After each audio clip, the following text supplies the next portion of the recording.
I am here with Russell from Daughters of St. Crispin. Thanks for joining us today, Russell. Thanks for having me. Absolutely. It's been a while since you've been on the show. So why don't you give us a little bit of background on the Daughters of St. Crispin again? You've been in the band for, I think, a couple of years now. Yeah, I mean, it only feels like a year because the last year has been ridiculous, as we all know. Although, as a two-piece band, we were able to continue practicing the entire time because uh, we were in each other's bubble, Okay. so to speak. Yeah, some of my other bands haven't practiced since February of 2020. Or Right. Yeah. yeah, It, it's kind of it's really thrown a wrench in kind of trying to remember timelines because it's been over 18 months and right. So we have a record that's coming out, and it actually was done a year ago because we were trying to shoot for having the record ready to go, having the LP ready to go for a East Coast and Canadian tour in last August. oh, okay. And when that didn't happen, we kind of just thought, well, what's the point of releasing the record if we can't tour or support it or play shows at all? So Hmm. we kind of just sat on it. Okay. Coming out in July. Right, right. So, just to back up a little bit. So, yeah, Daughters of Saint Crispin, your first full length record is it's out now on your Bandcamp page. Right, it's out on Bandcamp page. The official release date is July 15th. And we're just doing pre-orders for the vinyl right now. But yeah, it's out and it's free on our Bandcamp, Okay. as all of our things are. Yeah, and so it's a self-titled album. The album pulls a number of tracks that you pre-released sort of in the X Spies single. I think you had an EP that might have come out that had Blue Light and Head and Heart on it, but you've got four more tracks that you've put on it as to put Yeah, together the full length. so when we first started, we wanted to get something released right away before we even played any shows. And so we recorded a 4-song EP that we released digitally and on CD. And the intent was always then to record another EP and then put out a vinyl LP with one Okay. side with each EP. So yeah, side one of the LP is stuff that came out 2019, I guess. And then second side is 4 songs that no one has heard us play. Um, so they're brand new. Okay. So you said this was ready to go last summer. So Yeah. you've been sitting on this for a year. Did you write the new songs during the pandemic, during lockdown, or? No, we had written them before, and we started recording just as the pandemic hit. Okay. We had all these deadlines that we're trying to hit to Mhm. make sure that we could have the vinyl when we got in the van to go on tour, and Okay. so we kept hitting those deadlines for no reason apparently. Okay. So, and one of the things I've noticed listening to the album is it's interesting that you say the original plan was to have two EPs, to have the A side being the X Spies EP and then the B side being a EP that ultimately wasn't released. There's a little bit of a atmospheric change between the two sides. I think the vocals are a little bit heavier, a little bit more screamed on side A, which is the X Spies EP, and then when you get to side B, they're a little bit more chanted, I want to say. Um, yeah, I mean, there's still plenty of screaming on the Yeah. second side, um, but I definitely think there's more variety. There's more of a Mhm. breadth of emotion that we're trying to capture with the second EP.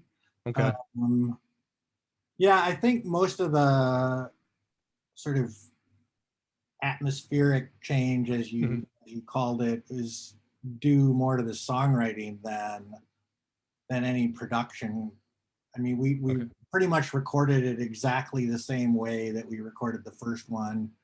Had the same person mix it. Um, so, but yeah, I mean, there's changes just because we got our footing as a band and as writing together as a band, as much as two people can be a band, I guess.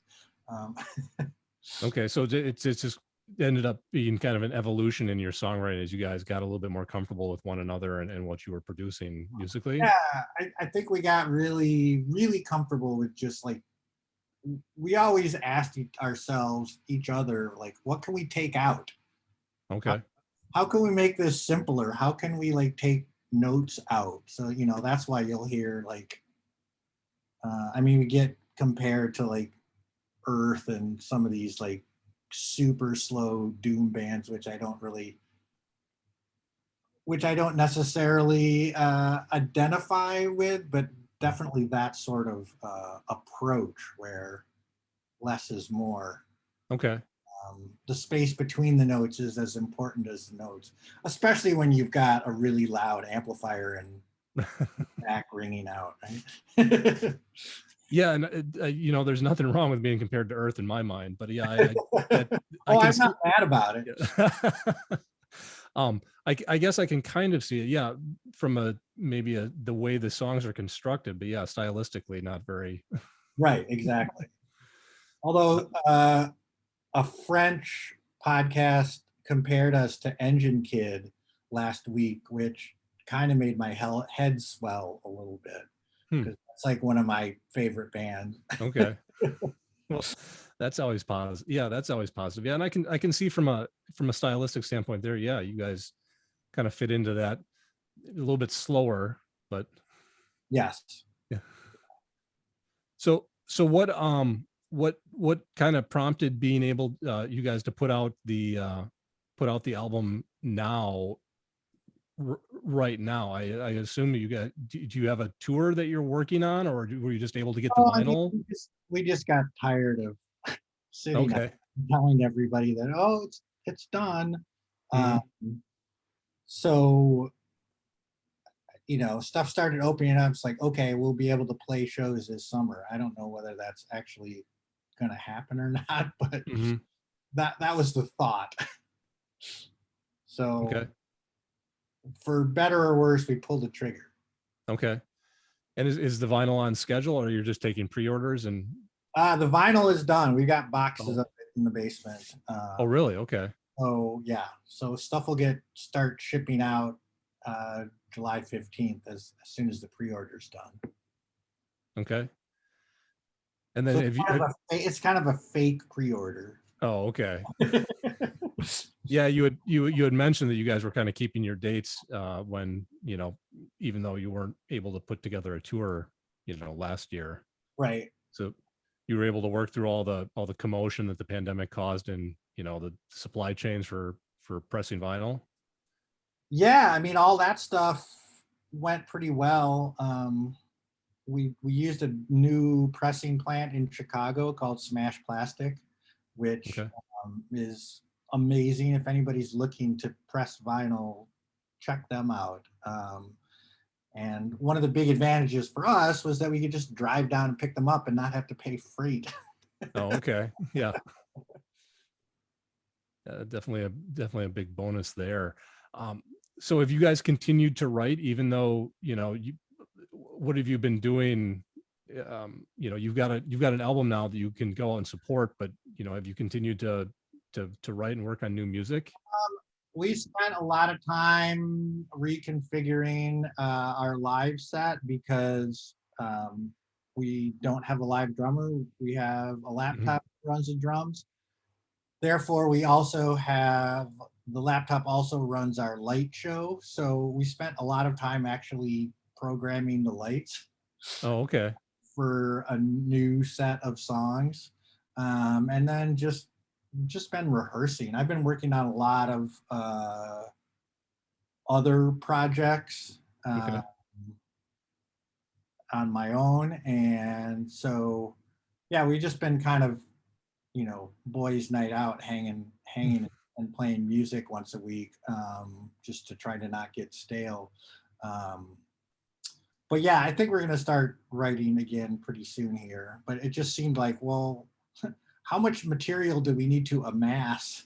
Right. Not even put the stuff out that we recorded, a year and a half ago. Yeah, that's been another thing that I've kind of seen a lot of artists have run into where, if they had something ready to go right as the pandemic hit, and, if they continue working, like by the time they're going to get out and actually be able to support, you might have 2 albums worth of of material to Right. So kind I of think we to sort of support. consciously avoided that. I mean, Mhm. we've been talking a lot conceptually about like what we want the next batch of songs to be. Okay. Um, and like throwing like we'll trade each other, you listen to this band, this is like kind of an idea of maybe where we could go or whatever. Uh, Okay. I've become pretty infatuated with this band Fax from Chicago, and I kind of want potentially to do something a little more atmospheric like that. But Okay. we've also been talking about like, what if we just did like a super fast like weirdo hardcore like song or something. So I don't know. I don't know where we're gonna land, but we'll see. Does your songwriting generally include a lot of that, like kind of that strategy sessions, or kind of Um, picking? Sometimes, um, I don't know. It's more of just like kind of just like you know shooting the crap to like get ideas lodged in your head, so that then Mhm. you're actually trying to write material. You've got Right. like a bunch of things to draw from. Um, yeah, it's not really like blueprint where like, oh, we're gonna do a, we're gonna do a psychedelic album or something. Right. Okay. Yeah. Yeah. Does God help me. in our, the previous time that we talked, you had mentioned, like not having a drummer, has like some benefits, um, behind it, like from a touring standpoint, not having to, All your drink tickets. yeah. um, Hey, you're a drummer, right? I am, yes. But not having to get another member, or being able to kind of set up and be more nimble. But from a writing standpoint, not does that, you know how does that, I guess, work from a, just being able to jam, like you have to kind of build your parts with the drummers in mind and then program it. Um, it definitely makes songwriting less nimble for sure. Hmm. Um, we generally, one of us will bring in a riff and we'll just sort of play off each other, and that will typically be without drums, or we'll do like a real basic like backbeat just to try to keep us on time. Hmm. And we'll basically record a demo of that, and then I will program the drum part to the demo of the bass and the guitars, uh, Okay. and tweak as necessary. Then as we start rehearsing it with the drums, then we could be like, oh, that fill doesn't really work there, or I'm gonna need a cue to know how to come in on this Okay. pause or whatever, and so Okay. we'll tweak it from there. I leave everything in MIDI, so Hmm. that it's easy to just slide things around, take things out, put them in. Yeah, stuff doesn't get bounced down to audio until the very last step when we're mixing. Oh, okay. So you're, I guess once you have the song kind of, or the bare bones of the drums written out in the MIDI, you can kind of start to maybe play with them while you're practicing, or Yeah, just at least yeah, do some minor exactly. adjustments. Yeah, exactly. I mean, yeah. Okay. So you're good. I assume you're going to be working to try and find some, play out this summer, and get out and support, even if you don't have something scheduled right now. Yes, Okay. absolutely. Yeah, I've messaged a number of the bookers and clubs around town and said, "Hey, we've been practicing this entire time. We're ready to go at the moment's notice." Right. So we'll see. I mean, a lot of bands have broken up in the last 18 months. And a lot of bands haven't played at all and just are starting to get back to it. I'm like, hey, we're ready to go. We don't need any ramp up time. Right. No, absolutely. Again, yeah, just being able to get together and work that out. So, Daughters of St. Crispin's brand new debut full-length album is a self-titled affair. It's Daughters of St. Crispin. Your Bandcamp page is daughtersofstcrispin.bandcamp.com. You can pick up the album there. Vinyl comes out on the 15th of the month. Thank you for joining us. Do you have anywhere else that we can keep track of you guys? We have Instagram and Facebook and TikTok and all that nonsense. Also, shout out to Freight Tree Records from Cincinnati, who is helping put out the vinyl. Okay. That was a label that I worked with when I was in Tyranny is Tyranny and United Sons of Toil, and they have been continuing supporters of stuff that I've been doing. So I appreciate them.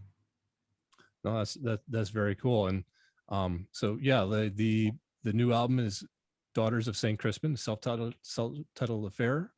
Daughters of St. Crispin.bandcamp.com. Thank you very much, Russell. I really appreciate it. We're going to hear a couple more songs from the album. All right. Thanks, Rick. Thanks.